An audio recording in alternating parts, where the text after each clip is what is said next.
As dads, some days we feel like we have all the answers, and some days we feel like we don't have a clue. If that describes you, you're at the right place. This is the All Pro Dad Podcast. All right, and speaking of All Pro Dads, I'm here with some amateur dads like myself. I was thinking about that. Minor league.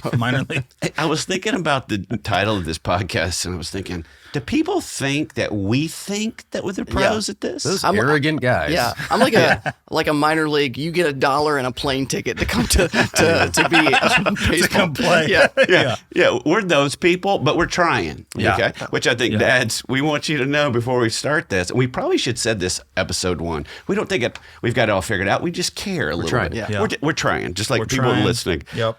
In every episode, in our trying, we ask one question, because that's all guys can handle typically, or that's all I can handle. At a time, At a time is one question to focus on, and then give people a pro move at the end. So the question of today is, what are some fun Christmas activities I can do Christmas time. Oh, gosh. with my kids? This is a copyright issue. Here we go. Yeah, okay, I'll stop singing it. Oh yeah, what is it? You can sing it for like 5 notes. And then, okay. So what are some fun Christmas edge. activities you were with kids? And so what we're talking about here is not the expensive ones. We're just talking about, I guess we could spend a little money on these. We had an episode on how to have free fun with our kids. Yeah. But we're talking about ones that don't break the bank, because Christmas is already expensive enough as it is. But before we dive in, let me ask you guys. Yeah. What is a memory you had with you and your dad doing something during the holidays that didn't cost a lot of money, but it's just a really good memory for you?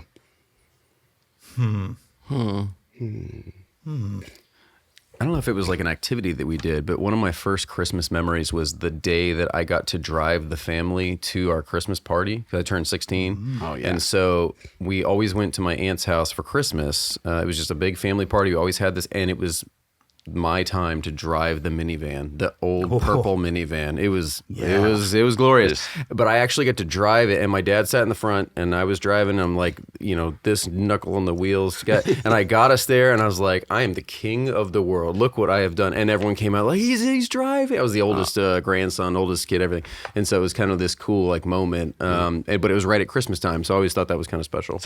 So it was free, but it could have been expensive. Extremely expensive. Yeah. There could have been State Farms. It could very have been expensive. a problem. Yeah. Yeah, Buck, what about you, bud? My Christmas memories, they all revolve around my dad's side of the family for the most part. I mean, there's a big history with my mom's side where I've lost both grandparents on that side. And so that kind of changed, traditions and stuff. But that aside, just being at my grandparents, it's, I'm kind of the same way. I grew up with my mother mainly, and traveled to see my dad every other weekend. So as a kid, it was really hard to develop traditions in our family, because every other year I was doing something different with one family or the other. So, but being at my grandparents' house was always something that was very memorable and very comforting to me. Mm-hmm. Every time I got to go to their house in Georgia, it was amazing. Yeah. It almost didn't matter what we were doing when I was at my grandparents' house. I just want to be here. Yeah. I just want to hang out. Well, I with all the family. think memories that I have specifically are with my dad there are being in the wood shop. My grandpa has a wood shop. And I think he actually built the wood shop to then build his house in the 50s. Wow. Nice. And so they've been in the same we're house. all doing that, right? Yeah, I that's built what mine I with a did. hatchet. Yeah. Yeah. So, but just being in the wood shop, it's like, and there's a picture when I had, my first son. We have a picture in our house, and it's me holding my son and my dad arm around me, and then my grandpa's arm around him, and it's taken in the wood shop, and it's just cool. It's one of my favorite pictures. That's awesome. We talk about hanging out with our kids, that it creates memories that connect us, right? You think about that with your dad. My dad did the funniest thing. I don't know what it is. He's a man's man. He worked all the time.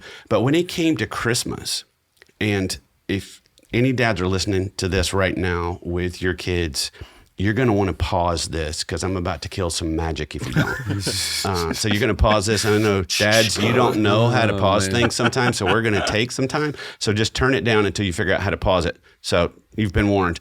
But my dad, and I don't know why this was the case, he never communicated this. We never had any official talk about this, but we pretended that there was still a Santa deep into high school. Is it? Like you could not. Are you confused right now too? Because No. He would. Santa's real. Yeah. The Santa's like he would say, "What do you want Santa to bring you for Christmas?" And if you knew this man, you would not think he would do this. And so you give him his list. And my brother and I knew that you couldn't say. You would never go, "Dad, we know it's you," because we've gone too far. And still now, it's almost like I can't even say it now. Like when you start talking about even bringing it for my own kids, he'll kind of turn to the side like, "No, Santa brings those things." He's terrified that my kids were going to hear. Yes. And he's watched me not play that game anymore with my kids, and I can see the judgment. I feel it. Yeah. But like, do you love your kids? Santa. Be Santa. Yeah, stop it. Well, like Santa was, I think, my parents' excuse to go extravagant, as if like the IRS didn't count the gifts that you bought from like as Santa. That's actually that could be a good tax law right there. The Santa law. But the way we've approached it, unfortunately, I don't know. But like I don't want Santa to give them the best gift. Like I want the credit for it. We're the same way. Yeah, we had friends like that. He goes, I said, "Does Santa bring anything?" No. I'm not giving some imaginary stranger any of the credit. We told the kids that Santa would bring stocking stuffers in our house. Brilliant. So you get whatever dollar store stuff or whatever we get from Santa. You get candy credit. Yeah, like Santa gets the socks, and then we get all the presents under the tree. And I felt that worked for a little bit. You know, I think that is a solid decision. That was worth this whole podcast. And that's why my dad was more fun than yours. Except the problem was like we'd slip like a harmonica or something in like the stocking, and that was like the greatest gift. I'm like, Santa's amazing. Like, dang it, man! I spent all this money on that thing, and you want the $4 harmonica that Santa brought. Again, awesome. It's the free stuff, right? It's the cheap stuff. So we talk about having fun, but there's a lot going on during Christmas too. There's the exhaustion of Christmas. There's finishing up things at work that man, I don't want to walk back into this after the holidays. And the school days seem to get being pushed more and more closer. My kids were at school on Christmas Eve, I feel like. Or the day before Christmas Eve last year. I was like, yeah, you're going. Well, where's the fun? Well, and there's all the parties at school. There's all parties at work. There's all these things. You're exhausted. And then the money that's going out. Bobby, you have some stats on this that you sent me that were amazing. Yeah, it's early in the day when we're recording this. If it's early in the day for you, Dad, who's listening, it's not too early to cry because these are some pretty scary, terrible, dissatisfying numbers. I was shocked. The average American spends $997.73 on Christmas gifts and different items every single year, which basically equates to the average of 1 week's pay for an average American. Whether you have it or not. Whether you have it or not. Yeah. It's $1,000 give or take on gifts and other items. You got a wreath, you buy Christmas lights or whatever. Every single year. And the number has gone up every year since 2008. And it's an incredible industry. I don't find the exact number because I looked it up, blew my mind. 2021, Americans spent $886.7 billion cumulatively on Christmas items. Whoa. It's crazy. Dude. That's not far from a trillion with a T. That's a lot of money. St. Nicholas got $1 billion industry. Yeah, I mean, it was unbelievable. See, my dad knew. Right that's there. right. He knew. He's invested. That's what it is. One of the other stats that I read that I thought was interesting is the difference in shopping habits between men and women. That mothers tend to shop much earlier. They tend to go on multiple trips, and they tend to get all of their stuff done based on the list. And dads show up at the gas station on Christmas Eve with like $10, like, I'm going to get everything for everybody right now. And it was super interesting to me to see the differences in shopping patterns, that men tend to put things off until the last minute. Women tend to get things done earlier. I just thought that was wild because that can cause a lot of stress at Christmas time if you're at 22nd, 23rd. Yeah, where is your $4 harmonica? I need the stocking stuffer. Yeah, that was my dad. My mom passed away when I was 10, and I didn't know. I think I knew a little bit about Santa, but I wasn't for sure until after my mom had passed. It was my dad's first time because he got us way too much stuff, and there were like oranges, an alarm clock, and socks. Nice. In my stocking, which was the tradition. After that. Yeah. How many alarm clocks do you have? I have so many. Do you need one? It's a collection. We could give them away on the podcast. Each week, we're going to give you an alarm clock. The thing that struck me when I was reading over, the differences between men and women was how kind of sad this is in the sense that if you're waiting to the last minute If you are the dad who shops on the 21st, 22nd, 23rd, and you don't even think about Christmas shopping or whatever you're going to do for your family or these activities until the very last minute, then you have missed out on almost the kind of the Christmas season. Like at our house, the Christmas season begins the minute the fork is put down on the turkey on Thanksgiving. It's like my wife wants the lights up on the house. Like it's Christmas now. We're done. We're done with Thanksgiving. Yeah. Boom. So that's a month. And if you are waiting to the very last minute to kind of like get into the spirit, then you've missed all these great opportunities to make memories and play with your kids and do these really cool things. And I think that's a tragedy. That's so. I don't know about you guys. Do you guys wait to plan fun till the last minute, or I feel like I don't think about it ahead of time. Sneaks up on you a little bit. It does. Is it you guys? Or are you guys good at that? I'm an in the moment kind of guy. I mean, and my wife would even tell you that she's the planner. And she loves to plan things out. And, the downside is when things don't go by the plan, then it's pretty rough for everybody. But, no offense, sweetie. But that's she won't be listening. None of our wives are going to listen to this. Yeah. But like for me, I'm a fly by the seat of my pants kind of guy in general, not just around Christmas, but it helps me, bob and weave the situations better, but it drives her crazy, beforehand. And then she, in the moments where it's not going by plan, but I'm in my zone, I do feel like she kind of wants to punch me a little bit because I'm in the zone, She's like, how do you do this? I think at Christmas time, spontaneity isn't necessarily your enemy because there's so many planned things. You got the Christmas party at school. You got the work thing. You got the, stuff at the church. Play. All this, the play. You got all these things that are going on. You go look at lights. So a lot of that structure is kind of, at least for our family, built into the Christmas season. Yep. So if you have the afternoon where it's fly by the seat of your pants, like, guys, we're going to have, who can eat the candy cane fastest, whatever. Like, that's fun for your kids. That's a good point. That's a good point. My wife is very similar to yours in the sense that she is really the planner, but I'm the fun one in the house. So I a lot of times get the credit, and I'm like, whoa, Mom planned this, so I try to make it fun in the moment. But the lights. I mean, that's one of the things that we do as a tradition is she Google searches where the best lights are in town. I mean, always, and every other night, just about. I feel like in the Christmas season, we're going to see a new house and see the new lights, and it's really fun. And sometimes, I mean, especially here in Florida, there are good light shows around, and I was just surprised at how many people go nuts with their lights. Well, I feel like you have to, Jason. So, just in the name of practicality here, where could somebody, if they went, hey, I want to go see all the lights, where do you guys, your wife looks them up? She literally just Googles best light shows in, our area, like what Tampa, Florida, Riverview, get like surrounding towns. She just literally looks up the best light shows. And a lot of times if there's a really good light show, the news will feature it. So let's brainstorm some more ideas like this, because I think guys are going, okay, great, guys, I get it. It's tough, it's expensive. What are some ideas that we can share? And just so you know, before we jump into this, we're going to put all of these ideas in our show notes. Yeah. Nice. Okay? They may not be brilliant enough for you to look up afterwards, but they might be, and we might even put some better ones in the show notes. Yeah. Share with a dad in your neighborhood. Share with someone that you hang out with. Yeah, and we want to hear from you as well. Like, what do you guys do? And we'll add that to the show notes. So I'm going to say something that may be a little controversial, and you might roll your eyes when you see it, but don't sleep on gingerbread houses. Grab a few of them and let your kids just. Now, I'm very meticulous, and I like the shingles to look like shingles, and my kids like to squeeze. He's caulking the windows as hard as they can. He's putting Do you want it to look like the box? Well, see, this is what happens. It happened for the first couple of years. I start building my gingerbread house, and the icing, it just doesn't harden fast enough. So I'm like, honey, get the hot glue gun. We're going to fix this right now. This foundation is going to be firm. Yeah. We're not eating this one. Your kids, you don't get to eat daddy's. You can eat yours. It looks like a hurricane is hitting. Jason's over there with like 3 different sized hedge clippers. To have like detail icing. So that's the wood clamps. I like it. So gingerbread houses is basically what you're saying. Don't sleep on them. When you first said that, I was like, don't sleep on them. Are you supposed to sleep on them? Well, Like, what does that look like?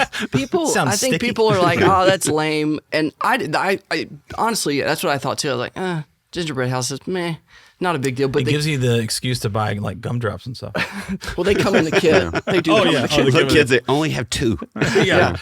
One of the wisely. things we do in our house, we've done the gingerbread houses, but my kids don't love that as much.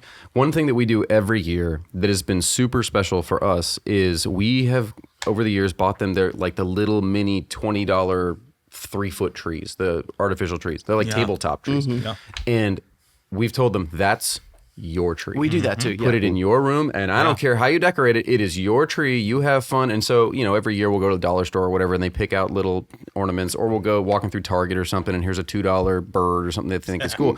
And it's so cool. My daughter's 3. Hers is all like Frozen Elsa Anna stuff. Like it's all Princess Disney ornaments. My son is like a wrench, Batman, a baseball. Like it's weird stuff. A wrench. It's And like it's just an hanging actual stuff. baseball. It's Yeah, not it's just weird. like shoved it in there. And then my oldest daughter, it's like the perfect tree. She's 12 and she's like, everything has to be just so. And it's like the tinsel is just at the right angle and this light is not twinkling. So we screw it back in. Like hers is perfect. So they're Tinsel. so different. Tinsel. Oh man. And Nice. it's just neat to see their little personalities. Is your come out. daughter from 1974? I have it an left elf. over. It's left over. Yeah. Put tinsel in there. But it's a fun thing that we get to do together, and it's just for them. They get to decorate it however Yeah. they want. I think sometimes as dads, we're like, especially with our wives, we can be like, are you kidding me right now? You really want to do this? You want to do it after Thanksgiving? I'm still tryptophan out. Like, don't, can we not do this? And I think it's like, if you rejoice with those, rejoice. Like, don't be killjoys. Like, just fake those smiles. You'll hear that. That's a common thing with me is just faking it sometimes. Just pretend like you do with it. So I would say let's don't be killjoys with this. I think, too, I love it that you guys are talking about, hey, kids, you just kind of do what you want to do. That is one of my fondest memories of my dad and my mom, too. Like, my mom was not the typical mom. Like, she was not into the house being perfect. Like, I remember her line was, come on in. You're going to have to kick your way in, but come on in. And everybody loved her. But our Christmas tree one year, we would go to my great-grandfather's house, cut down a tree, and you're going out to his farm. It's not a nice thing. It has not been trimmed all year, so it's looking kind of rough. And I remember when she'd just say, you guys do it. And there's photos, and there's like 3 ornaments, lights that are like maybe 6 of them are left, and a plastic deer stuffed into the tree. Right. And there's just socks hanging. Yeah. And I asked my dad, chaotic. I go, what is that? And I remember very specifically that year, it went from socks because she couldn't find the stockings. And then the next morning, it was stockings, like nice ones. I was like, no, that's some magic. But I thought that was the most beautiful tree. But I think it's that thing of just letting it go. Yeah. And you talk about being the fun. I think dads, we can bring the fun. And I think our wives appreciate that. Yeah. Like to go, I'm going to plan all this. I know you're not going to probably. Maybe we should be more intentional about that. But being that, talk a little bit about with the fun part of bringing the fun to the plans. I like to have fun in everything I do. I really do. I feel like if I'm going to do something, I want to enjoy it. That's just simple. I don't want to be in a bad mood. I don't think anybody really wants to be in a bad mood, but you kind of get into these ruts where you just allow other things to affect you. And so I try, especially with my kids, because I want them to remember their childhood of being fun. That's how I think about it. And so good. A lot of times I am the more enthusiastic one, and I let things go. My wife is a rule follower. She loves order. And I do too, but I want to relax and just enjoy it. And I want them to enjoy it too. And so that's kind of my mindset when I'm going into these things. And I think it's okay. And this is where it gets risky for us sometimes, is like, it's okay to like just not be afraid to embarrass yourself a little bit. Right. It's like, and that I do that often. But at the same time, like I look over, my kids are smiling, and it's worth it. Yeah. Love that. So I was thinking about this too. Like, what if you're not the fun dad, you know? Or what if it's like, it's hard to get do out. it. Yeah. But like, are there things you can do to like pre-plan the fun, or like have things around that are not inherently what you would do or allow or something? Like, I think of like, my mom did this great recipe growing up. Some of the greens you can't find anymore, so we've kind of modified it. But having like, the powder hot cocoa mix, like just having a bucket of that on hand for the Christmas season, and just being like, whenever, I don't know, like here in Florida, obviously Whenever you it's got the Christmas urge, just and get it some hot still cocoa. rains, you know, Right. and so we can't go outside or whatever. Like, let's pop on, Elf. Oh, don't no. Yes. Yes. Okay. Find this Newsflash. please, No. Don't. Newsflash. Elf is the worst Christmas Yep. movie You ever said it, made. not me. I'm done. I No, know. can we Okay, shut this what? off? Edit No. this. Can we restart this episode? But besides that blasphemy, Oh which gosh. Which is 100% blasphemy. Bobby's the worst. So, but I'm not sure you can talk about fun hate anymore. that if you- movie. No. Oh gosh. I don't know how. Okay. This but podcast like- is gonna get a lot longer if we go into the discussion. I know. But like throw on a Christmas movie and boil up some water and make hot cocoa or something like Yeah. that. And And you just said like, it. You said it on the episode about free fun. Like, almost jealous of the dad who says I'm not the fun dad, because truly it is. The bar's bar's a little low. bit lower. If you bring in hot chocolate at an unexpected moment, all of a sudden you're bag of marshmallows. You are Santa. Yeah. Like, I mean, I think it's just those moments. So let's play rapid fire on some ideas. Bobby, you've got some great ideas. So let's just go Yeah. rapid Well, fire. And the- if you guys jump in or you've got some, I just want to give them ideas. And what we're going to do is we're going to put those in the show notes. Yeah. So dads will have that to resource. Well, I broke it up into a couple different categories because, there's so many different things you can do. The classics are like, snowball fight. If you live where it snows, do a snowball fight. If More you power live, to you. If you live where it doesn't snow, one year something we did the Florida snowball fight. Yeah. We got socks, filled them with flour, tied a knot, boom, throw them, and boom, they leave a little splotch on your shirt, and the kid's like, you're hit, Super simple. Perfect. If you live in Arizona, Texas, wherever, a place where it's not snowing all the time, do that. It's way fun for your kids. and they also make fake snowballs. And my mother-in-law bought those for us one Christmas, and I think we're still pulling them out of like the air conditioning. Are those? Are they called faux balls? Okay, moving on. All right. Oh, Golly. yeah. Obviously, the classics: Christmas cookies, Christmas movies, except for Elf.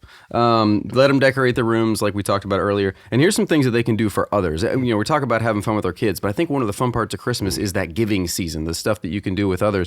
Here's stuff that I hope that we can institute this year, at least, because we've never done this. You've all heard of the 12 Days of Christmas. I'm going to try to get my kids to do 12 days of letters. So we pick 12 people, and we're going to write them a letter, and we're just going to mail it to them. And then maybe it's someone they talk to all the time. That's a great idea. Maybe it's someone that they haven't talked to in a long, long time. Maybe it's a family member that they can't travel to see. But I think 12 letters would be a really cool thing that you can do. And it'll be fun because, how many kids write letters? I don't think kids write that many letters anymore. They can put them in the envelope, stuff them, put the stamp on it, take it to the mailbox. It'll be super cool. And then you can even set up a time to do like a FaceTime call once they receive it, and then you can chat face to face. So that'd be a cool one. Other pancake snowmen.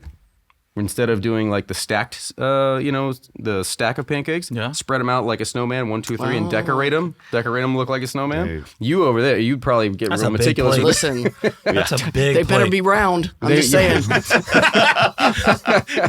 Like There better be meticulously- definition in each one of those You got a circles. cookie cutter shaped like a snowman, because that's the only way it's happening. I like it. Hey, you can invite neighbors over and you can do that together. Should be kind of cool. Also, everyone who lives in a neighborhood, they've got an elderly neighbor. Offer to hang the lights for them, or offer to do something special for them during the holiday season. Hey, can I help you put your tree up? I know it's heavy. You know. And these things, like that, what you're saying is like, when you hear that, you're like, your initial response may be like, I don't know, putting that much effort into it. But I promise you, that kind of stuff on the back end is like, oh man, that was really nice. Like I feel that. It's just hard to push yourself to do those kind of things sometimes. Now they may not good. accept the offer because some Yeah. people are like, no, I can do it, or my grandson's So going then to you do throw it. snowballs at their house. Yeah. Faux That's balls. the other. Faux balls. Yeah. Yeah, absolutely. Another one, Secret Santa. Give your kids a $10 bill and let them loose in the dollar store and say, I want you to have someone in mind, friend from school, church, neighborhood, whatever. Go in and you are the person who's going to do all the shopping. We're just going to wrap it up and just leave it on the porch and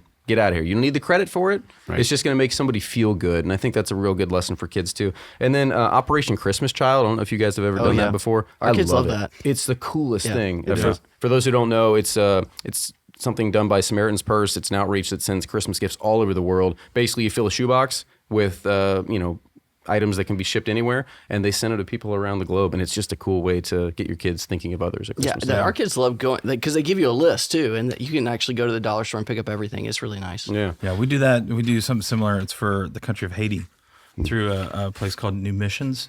Yeah. And so same thing. It's You fill a box. so easy to help It's really people during cool. Christmas because it feels like everybody's coming out. Yeah.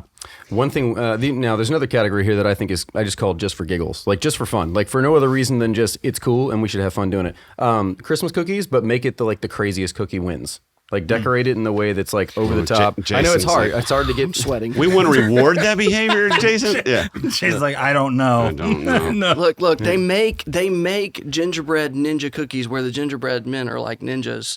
So crazy. So it's That's crazy. precise. That's that. crazy. Jason's right? like, if my cookie doesn't go on a display at Macy's, That's right. then it doesn't win. It's okay. It's out. But I am okay with them making their cookie however they want to. But don't touch mine. Another one I thought was cool. If you live where it snows, don't just make one snowman. Make snowmen that represent each person of your family. So like, this is the snowman for Dad. It doesn't have to be life size. the 6 feet stickers tall. on the back of vans. Yeah, like those. yeah. You know, like we okay. got one and we decorated this one like Dad, and we decorated this one like Mom, and then sister and brother or whatever, and make a snow dog or whatever. But like represent your family with snowmen. Be kind of a cool thing to do. Snow dog. You guys do outdoor movies like in summertime, like a projector or anything like that? I don't, but don't I'm live your jealous life, of people Bobby. that do. We I hear do. all pro dads do. I hear amateur dads not pro so much. dads. Guys wear all pro Dollar dad and a plane shirts ticket, do. remember? Yeah, we've done this in summertime. It's really fun where we set up the projector. You sit outside, you watch a movie, and I thought it'd be a cool way to watch Christmas movies, even if it's cold outside. You bundle up, just have fun. It's a cool memory, a cool experience. Do the popcorn, do the hot cocoa, whatever, and just watch your Christmas movie on the lawn. If you have a projector, if you don't, you can borrow one from a neighbor if they have one. And I think there's actually little things that you can buy for your smartphone that actually project. You have to look on Amazon for that. So We'll carry our TV out. TVs are so light now. Like we'll take our TV out, and it's because it's a smart TV. It'll work outside. So we'll just pick that sucker up. I don't have an inflatable anything. I think the important point that I keep thinking about is, again, all this stuff seems like I got to put forth the effort, and that's the point. Is like be in it. Whatever you choose to do. Some of these are going to be like, no, I'm not doing that. No, I'm not doing that. But maybe that one. And if you just commit to it and say, I'm going to do that, and I'm going to be in it. I'm going to be engaged. Or just riding around looking at lights, saying, oh, look at that. Instead of just driving the car, you are obviously watching where you're going, but at the same time you're pointing out, oh, like look at that, and then asking questions like, which one was your favorite? Yeah. Like bringing up I continuing the also conversation. think is like people decorate their houses. They're not going to be weirded out if you stop in front of it. Like, Right. you know what I mean? Like, because a lot of Keep times I'm moving. like, yeah, keep going. I mean, but it's like, It's a good reminder too to ask our kids what's fun to them, because sometimes I'll go.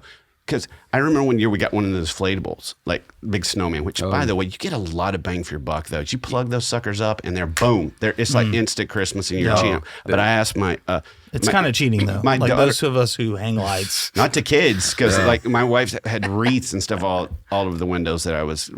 Well, this happened to us last year because my wife was taking our daughter, a 3-year-old, on a walk throughout the neighborhood, and she saw this one house that cost me money. This one house, they had a giant inflatable unicorn. Doesn't have anything to do with Christmas. It was just a unicorn, and she was like, Dad, I need that. I was like, you don't need that. we She have goes, that. but it's Christmas, and look, it's in their yard. We need one. And I went and got I got a Snoopy, like the cheapest thing you could get, because I was like, I don't pay money for that.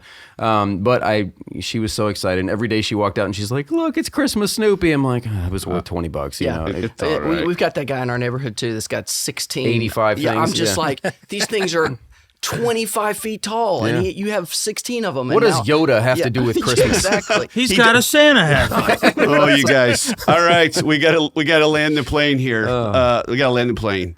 But I will say this: my daughter did say to me, she said, "We put the inflatable outside," and she goes, "Can we put it inside?" And I'm thinking, and my instant thing is, no. Guess where it is? Inside. It's inside. Do we have to walk around all year? It is. And she's like, I think sometimes changing context for our kids, like flipping it upside down or asking them, like, what's fun? I mean, we're brainstorming a lot what we think is fun and what we could do. Yeah. And again, it's going to be in your show notes. But I think too is asking them, because sometimes the bar will be way lower. Yeah. Like sometimes when I ask my wife, Do y'all do Elf on the Shelf? I hated that with my whole soul, but we would do it. My wife would look at me sometimes. It is your turn. Yeah. Like you got to do it. And then Never did. I did it less times, but mine were way better. Yeah. And she go, I hate you a little bit. Okay. Well, our all pro move of this week is this. Just go to the show notes at allprodad.com/show notes and choose one of these, or choose your own do something better. Let us know what that is. We might even come up with some and add them to the show notes that we didn't talk about. Yeah. Absolutely. They're going to come up with something better. I can guarantee you, we've not blown any minds here today. No. These all amateur dads have not. But you guys, we hope this has encouraged you. We know that it's not easy. We know that there's a lot going on during the holidays. Jason, I think you've made a great point of just being there, being available, being fun. Bobby, you taking things and flipped them upside down, which is a very fun thing. So don't watch Elf though. Don't do that. Please watch Elf. I don't know. But here's the great thing, Buck. You edit the show. You got to edit that out. Like people, it will discredit us as an organization. And with that, we'd like to say we hope you've been encouraged to be an all-pro dad. This was Bobby's last episode.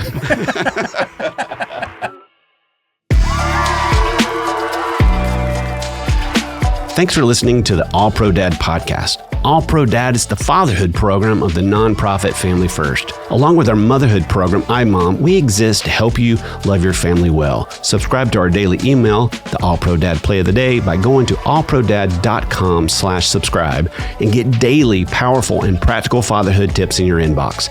The All Pro Dad podcast is hosted by me, Ted Lowe, produced by Bobby Lewis.